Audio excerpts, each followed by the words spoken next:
বন্ধুরা, আজকে আমার শ্রী শ্রী ভাগবত গীতার ষষ্ঠ অধ্যায়ের সপ্তম দিন আমি পড়ছি, আপনারা শুনুন। ব্রহ্ম সংহিতাতে বলা হয়েছে, প্রেমাঞ্জনোচ্ছুরিত ভক্তি বিলোচনেন সন্ত সদৈব হৃদয়েষু বিলোকয়ন্তি য শ্যামসুন্দরম চিন্ত গুণস্বরূপং গোবিন্দমাদি পুরুষং তমহং ভজামি।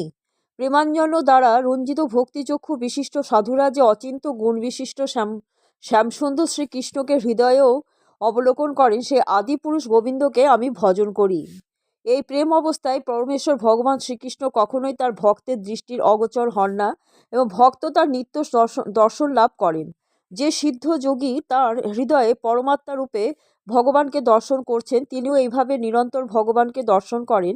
এই ধরনের সিদ্ধ যোগীরাও শুদ্ধ ভগবত ভক্তে পরিণত হন এবং তারা এক মুহূর্তের জন্য ভগবানকে না দেখে থাকতে পারেন না। সর্বভূত স্থিতং যো মাং ভজত কত মস্থিত সর্বথা বর্তমান হপি স্বযোগীময়ী বর্ততে। শ্রীল প্রভুপাদের গীতার গান। সর্বভূতস্থিত দেখে সর্বত্র আমারে ভজনে আস্থিত হয়ে সেবয়ে সে মোরে, সে যোগী নিখিল ভবে সর্বত্র থাকিয়া আমাতে বসয়ে নিত্য আমারে ভজিয়া। অনুবাদ: যে যোগী সর্বভূতের সংস্থাপিত পরমাত্মা রূপে আমাকে জেনে আমার ভজনা করেন, তিনি সর্ব অবস্থাতেই আমাতেই অবস্থান করেন। তাৎপর্য: যে যোগী পরমাত্মার ধ্যান করেন, তিনি তার হৃদয়ে শ্রীকৃষ্ণের আংশিক প্রকাশ শঙ্খ চক্র গদা পদ্মধারী চতুর্ভুজ বিষ্ণুকে দর্শন করেন। যোগীদের এটা জানা উচিত যে শ্রীকৃষ্ণ থেকে শ্রীবিষ্ণু ভিন্ন নন। পরমাত্মা বিষ্ণুরূপে শ্রীকৃষ্ণের সর্বজীবের অন্তরে বিরাজ করেন।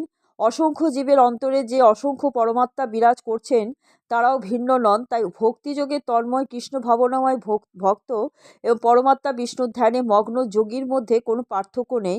এই জড়জগতের অবস্থানকালে নানা রকম জাগতিক কাজে ব্যস্ত থাকলেও কৃষ্ণ ভাবনাময় যোগী নিত্য শ্রীকৃষ্ণে আবিষ্ট থাকেন। ভক্তিসার অমৃত সিন্ধু গ্রন্থে শ্রী রূপ গোস্বামী সেই সম্বন্ধে বলেছেন, নিখিলাসু জীবনোৎপত্ত স উচ্চতে। নিত্য কৃষ্ণ ভাবনাময় কৃষ্ণ ভক্ত সর্ব অবস্থাতে জীবন উন্মুক্ত। নারদ পঞ্চরাত্রেও সেই সম্পর্কে বলা হয়েছে, দিক্কালাদ্যন বিচ্ছিন্নে কৃষ্ণে চেত বিধায় চ তন্ময় ভবতি ক্ষিপ্পং জীব ব্রহ্মণি যোজয়েতে। যিনি একাগ্রচিত্তে স্থান কালের অতীত শ্রীকৃষ্ণের সর্বব্যাপক শ্রী বিগ্রহের ধ্যান করেন, তিনি কৃষ্ণ ভাবনায় তন্ময় হন এবং শ্রীকৃষ্ণের দিব্য সান্নিধ্য লাভ করে চিন্ময় আনন্দ অনুভব করেন। ভগবান শ্রীকৃষ্ণের ধ্যানে মগ্ন হওয়াটাই যোগ সাধনার পরম সিদ্ধি। পরম সমাধি যোগী যখন উপলব্ধি করতে পারেন যে পরমেশ্বর ভগবান শ্রীকৃষ্ণ পরমাত্মা রূপে সর্বজীবের অন্তরে বিরাজ করছেন, তখনই তিনি সমস্ত কলুষমুক্ত হন। শ্রীকৃষ্ণের অচিন্ত শক্তি সমর্থন করে বেদে বলা হয়েছে যে একহপি স বহুধা ভাতি। যদিও ভগবান একজন, তিনি বহুরূপে অসংখ্য হৃদয়ে বিরাজমান। অনুরূপভাবে স্মৃতিশাস্ত্রে বলা হয়েছে, এক এব পর বিষ্ণু সর্বব্যাপী ন সংশয় ঐশ্বর্যদ্রুপ পেকং চ সূর্যবাদ বহু ধেয়তে। অদ্বিতীয় হলেও শ্রীবিষ্ণু নিঃসন্দেহে সর্বব্যাপক। তিনি তার অচিন্ত শক্তির প্রভাবে এক বিগ্রহ রূপে সর্বত্র বিদ্যমান। সূর্যের মতো তিনিও একই সময় বহু স্থানে দৃষ্ট হন। মেনো সর্বত্র সমং পশ্যতি যোহ অর্জুন সুখং বা যদি বা দুঃখংশ যোগী পরমমত।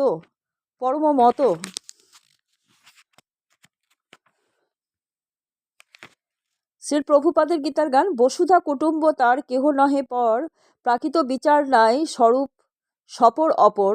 নিজ সুখ নিজ দুঃখ অন্যেতে ব্যবহার, সেই সে সমানদর্শী সর্বত্র প্রচার। অনুবাদ: হে অর্জুন, যিনি সমস্ত জীবের সুখ ও দুঃখকে নিজের সুখ ও দুঃখ বলে অনুভব করেন, আমার মতে তিনি সর্বশ্রেষ্ঠ যোগী। তাৎপর্য: কৃষ্ণ ভাবনাময় ভক্তই হচ্ছেন পরম যোগী। নিজের অনুভূতির পরিপ্রেক্ষিতে তিনি সকলেরই সুখ দুঃখ সম্বন্ধে সচেতন। ভগবানের সঙ্গে আর শাশ্বত সম্পর্কের কথা ভুলে যাওয়ার ফলে জীব ক্লেশ ভোগ করে। আবার পরমেশ্বর শ্রীকৃষ্ণই যে পরম ভোক্তা, সেই সত্যকে উপলব্ধি করাই হচ্ছে তার সুখের উৎস। এই বিশ্ব চরাচরে সব কিছুই হচ্ছে ভগবান শ্রীকৃষ্ণের, তাই সব কিছু দিয়ে তার সব সেবা করাটাই হচ্ছে জীবের ধর্ম। ভগবত তত্ত্ববেত্তা সিদ্ধ যোগী হচ্ছেন জীবের পরম সুহৃদ। তিনি জানেন যে শ্রীকৃষ্ণের সঙ্গে তার নিত্য সম্পর্কের কথা ভুলে যাওয়ার ফলেই জীবাত্মা মায়ার গুণে আবদ্ধ হয়ে ত্রিতাপ দুঃখ ভোগ করছে। কৃষ্ণ ভাবনাময় ভক্ত যিনি পূর্ণ আনন্দের স্বাদ লাভ করেছেন, তিনি চান যে আর সকলেই তিনি তিনি চান আর সকলেই সেই দিব্য আনন্দ লাভ করুক। তাই তিনি সমস্ত বিশ্বে কৃষ্ণ ভাবনামৃত বিতরণ করার প্রাণপণ চেষ্টা করেন। কৃষ্ণ ভাবনামৃত প্রচার করার প্রয়াসী যথার্থ যোগী হচ্ছেন এই জগতের শ্রেষ্ঠ পরোপকারী এবং তিনি হচ্ছেন ভগবানের প্রিয়তম সেবক। নচ তস্মানু যশু কশ্চিমে প্রিয়কুত্তমং, অর্থাৎ ভগবত ভক্ত জীবের কল্যাণ সাধনে নিত্য তৎপর। তাই তিনি নিত্য তৎপর। তিনি কারো প্রতি হিংসা, দ্বেষ ইত্যাদি মনোভাব পোষণ করেন না। সিদ্ধিকামী যোগী এবং নিষ্কাম ভগবত ভক্তের মধ্যে এটাই হচ্ছে পার্থক্য। সিদ্ধি লাভ করার আশায় যে যোগী নির্জনে বসে বাস করেন, তিনি স্বার্থ চিন্তায় মগ্ন। কিন্তু যে ভগবত ভক্ত প্রতিটি জীবকে ভগবত ভক্তি দান করে তাদের জড়জগৎ থেকে মুক্ত করতে প্রয়াসী হন, তিনি নির্জনে ধ্যানরত যোগীর থেকে অনেক উচ্চ মার্গে অবস্থিত। অর্জুন উবাচ যোহং যোগস্তয়া প্রোক্তং সাম্যেন মধুসূদন এত সাহং ন পশ্যামি চঞ্চল তাং স্থিতিং স্থিরাম। শ্রী প্রভুপাদের গীতার গান। অর্জুন কহিলেন, আপনি যে যোগবার্তা কহিলেন আমারে, হে মধুসূদন, তাহা না সম্ভবে মোরে। মোর মন চঞ্চল, সে অস্থির সে মতি, অতএব বুঝি আমি অসম্ভব গতি। অনুবাদ। অর্জুন বললেন, হে মধুসূদন, তুমি যে যোগ উপদেশ করলে আমার মনের চঞ্চল স্বভাববশত আমি তা সত্ত্বেও নিশ্চল স্থিতি দেখতে পাচ্ছি না। তাৎপর্য, ভগবান শ্রীকৃষ্ণ অর্জুনকে যে সূচ দেশে বা ও পবিত্র স্থানেতে থেকে শুরু করে যোগী পরম বা পরম যোগী পর্যন্ত যে যোগ পদ্ধতির বর্ণনা করেছেন, অর্জুন এখানে সেই যোগকে প্রত্যাখ্যান করেছেন, কারণ তিনি নিজেকে সেই যোগ সাধনা অযোগ্য বলে মনে করেছেন। এই কলিযুগে সাধারণ মানুষের পক্ষে গৃহত্যাগ করে পাহাড় পর্বতে অথবা বনে জঙ্গলে গিয়ে যোগ অভ্যাস করা সম্ভব নয়। এই যুগের বৈশিষ্ট্য হচ্ছে স্বল্প আয়ু বিশিষ্ট মানুষের তিক্ত জীবন সংগ্রাম। এই যুগে সাধারণ মানুষ এতই অধঃপতিত যে পরমার্থ সাধন করবার কোনো প্রচেষ্টাই তাদের মধ্যে নেই। অতি সহজ সরল পন্থা অবলম্বন করেও তারা পরমার্থ সাধনের প্রয়াসী হয় না।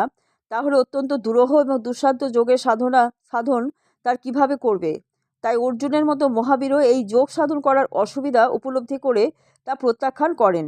অর্জুন ছিলেন অতি উচ্চ বংশজাত রাজকুমার এবং তিনি অনন্ত গুণে বিভূষিত। তিনি ছিলেন মহাবীর্যবান, দীর্ঘায়ু সম্পন্ন মহারথী এবং সর্বোপরি তিনি ছিলেন পরমেশ্বর ভগবান শ্রীকৃষ্ণের অত্যন্ত অনুগত সখা। আজ থেকে 5000 বছর আগে অর্জুনের সুযোগ সুবিধা আমাদের তুলনায় অনেক বেশি ছিল, কিন্তু তা সত্ত্বেও তিনি এই যোগ পদ্ধতি সাধন করতে অস্বীকার করেন। প্রকৃতপক্ষে ইতিহাসের কোথাও তাকে এই যোগ অনুশীলন করতে দেখা যায়নি। তাই আমাদের বুঝতে হবে যে কলিযুগে অষ্টাঙ্গ যোগ সাধন করা সাধারণ মানুষের পক্ষে অসম্ভব। কয়েকজন দুর্লভ মানুষের পক্ষে তা সম্ভব হতে পারে, কিন্তু সাধারণের পক্ষে এটা অসম্ভব।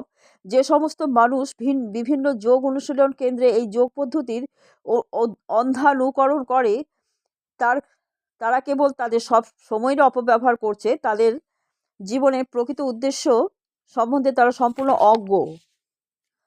শ্লোক। চঞ্চলং হি মনং কৃষ্ণ প্রমাথি বলবদ্রিরম তস্যাহং নিগ্রহং মন বায়ুরিব দুষ্করম। শ্রীল প্রভুপাদের গীতার গান। হে কৃষ্ণ, জানো না কিবা প্রমাথি মনেরে অতি বলবান সেই সব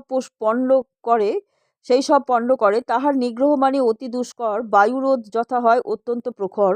অনুবাদ। হে কৃষ্ণ, মন অত্যন্ত চঞ্চল প্রবল এবং শরীর ও ইন্দ্রিয়াদি বিক্ষেপ উৎপাদক। তাকে বিষয় বাসনা থেকে নিবৃত্তি করা অত্যন্ত কঠিন। তাই মনকে নিগ্রহ করা বায়ুকে বশীভূত করার থেকেও কঠিন বলে আমি মনে করি। বন্ধুরা, আজকে এই পর্যন্ত। কালকে আবার পড়ে শোনাবো।